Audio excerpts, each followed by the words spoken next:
की जय। ओम ह्रीं क्लीं चामुण्डायै विच्च ओम महादेवे विद्महे दुर्गाय धीमहि तन्नो देवी प्रचोदयात्। माँ दुर्गा कवच। ओम नमश्चंडिकाय। मार्कंडे ऋषि बोले, हे पितामह, आप हमें कोई ऐसा परम गुप्त साधन बताइए जिसके द्वारा मनुष्य की सभी प्रकार से रक्षा हो और जो अभी तक आपने किसी को बताया भी न हो। ब्रह्मा जी बोले, हे विप्रवर, इस प्रकार का साधन तो पवन पवित्र गुप्त देवी जी का कवच ही है। इसी से प्राणी मात्र का कल्याण एवं सब प्रकार की रक्षा होती है। उसे सुनिए। देवी जी की 9 मूर्तियों के नाम इस प्रकार है। पहली शैलपुत्री, दूसरी ब्रह्मचारिणी, तीसरी चंद्रघंटा, चौथी कूष्मांडा, पांचवी स्कंद माता, छठी कात्यायनी, सातवीं कालरात्रि, आठवीं महागौरी और 9वीं सिद्धिदात्री है। जो मनुष्य अग्नि में जल रहा हो, युद्ध भूमि में शत्रु के मध्य फंस गया हो अथवा घोर संकट से ग्रस्त हो, वह मनुष्य भगवती की शरण में पहुंच जाए तो उसके घोर से भी घोर संकट दूर हो जाते हैं। जो भक्ति भाव से देवी जी का स्मरण करते हैं उनकी सभी प्रकार से उन्नति होती है। हे भगवती, जो भी आपका स्मरण करते हैं निसंशय आप उनकी रक्षा करती हो। प्रेत की सवारी करने वाली चामुंडा देवी है। वाराही महिष पर, ऐन्द्री हाथी पर, वैष्णवी गरुड़ पर, माहेश्वरी बैल पर, कौमारी मोर पर और लक्ष्मी कमल के आसन पर विराजमान है। श्वेत रूप धारण करने वाली और वृषभ के वाहन वाली ईश्वरी देवी है। हंस पर चढ़ी हुई सभी आभूषणों से भूषित ब्राह्मी देवी है। इस प्रकार अनेक प्रकार के रत्नों से विभूषित सभी योग शक्तियों से युक्त ये सब माताएं, सभी देवी क्रोध युक्त रथों पर सवार होकर दर्शन देती है।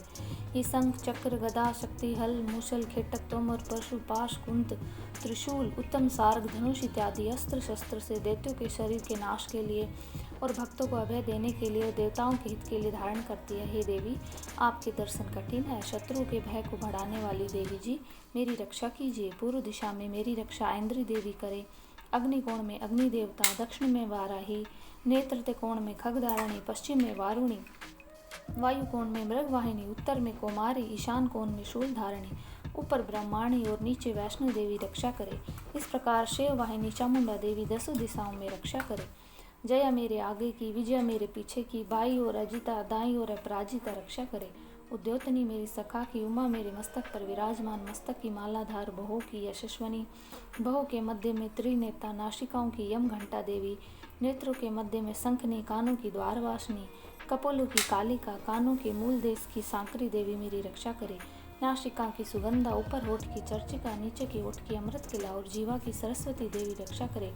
दांतों की कौमारी, कंठ की चंडिका, गले की चित्रघंटा, तालु प्रदेश की महामाया रक्षा करे। चिबू की कामाक्षी, वाणी की सर्वमंगला, ग्रीवा की भद्रकाली, पृष्ठ अस्थियों की धनुर्धारी रक्षा करे।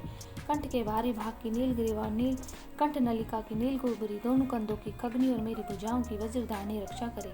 दोनों हाथों की दंडनी, उंगलियों की अंबिका, नाखनों की शुलेश्वरी, वृक्ष की कुलेश्वरी देवी रक्षा करे। सतनों की महादेवी, मन की शोक विनाशनी, हृदय की ललिता देवी, उदर की शूलधारणी रक्षा करे। नाभि की कामनी, गुप्त इंद्रियों की गोहेश्वरी, लिंग की पूत कामनी, गुदा की महिष वाहिनी रक्षा करे। कटी की भगवती, घुटनों की विंध्यवासिनी, जंघाओं की महाबली देवी रक्षा करे। गुल्फों की नारसिंगी, पाँव की तलवों की तेजसी, अंगुलों की श्रीदेवी और तलवों की हथेल वासनी रक्षा करे। नाखूनों की दृष्टा कराली, केशों की उद्रकेशनी, रोम छिद्रों की कौबेरी, त्वचा की बागेश्वरी रक्षा करे। रक्त, मजा, वसा, मांस, अस्थि और मेदे की पार्वती, अंधड़ों की कालरात्रि, पित्त की मुक्तेश्वरी रक्षा करे। पदकोश की पदावती, कफ की चूड़ामणि, नखनों के तेज की ज्वालामुखी और सभी संधियों की अभेदा देवी रक्षा करे। हे ब्रह्माणी, आप मेरे वीर की रक्षा करे। छाया की छत्रेश्वरी, मन बुद्धि अहंकार की धर्मधारिणी रक्षा करे। प्राणों की कल्याण शोभिना, शब्द, स्पर्श, रूप, रस, गंध, इन 5 इंद्रियों की योगिनी, सतव, रज, तम, इन नारायणी देवी सर्वदा रक्षा करे। आयु की वाराही, धर्म की वैष्णवी, यश कीर्ति की लक्ष्मी, धन विद्या की चक्रणी रक्षा करे। इंद्राणी मेरे गोत्र की, चंडिका मेरे पशुओं की, महालक्ष्मी मेरे पुत्रों की, भैरवी भारिया की रक्षा करे। मेरे पथ की सुपथा, मार्ग की क्षेमकारी, राजा के दरबार की महालक्ष्मी एवं सभी दिशाओं में स्थित होकर विजय मेरी रक्षा करे। और जो भी स्थान कवच में नहीं आया, जो अरचित है, उन स्थानों की पापनाशिनी जयती देवी रक्षा करे। यदि आप अपना मंगल चाहते हैं तो एक भी कदम बिना कवच कहीं न जाए। कवच से नित्य रक्षित मनुष्य जहाँ जहाँ भी जाता है वहीं से उसे धन का लाभ और सभी कामनाओं की सिद्धि प्राप्त होती है।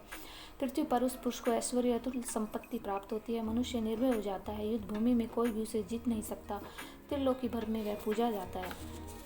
यह देवी कवच देवताओं को भी अति दुर्लभ है। इसको अत्यंत श्रद्धा के साथ सावधान होकर जो नित्य पढ़ लेता है उसे देवी कला प्राप्त होती है। कोई भी उसे तीनों लोकों में पराजित नहीं कर सकता, उसे अकाल मृत्यु नहीं आती, वह 100 वर्ष से भी अधिक आयु पाता है। यह कवच उसका तेज यश कीर्ति बढ़ा देता है। चंडी पाठ करने वाला पहले ये कवच का पाठ कर ले। जब तक समस्त वन कानूनों के साथ ये पृथ्वी टिकी हुई है तब तक ऐसे पुरुष की संतति पृथ्वी पर टिकी रहती है। कवच के पाठ करने वाले का देहांत होने पर महामाया की कृपा से देव दुर्लभ परम स्थान की प्राप्ति होती है। सुंदर रूप को पाकर वह सदा शिव के साथ आनंद पाता है। इति देवी कवच समाप्त। बोलो माता रानी की जय।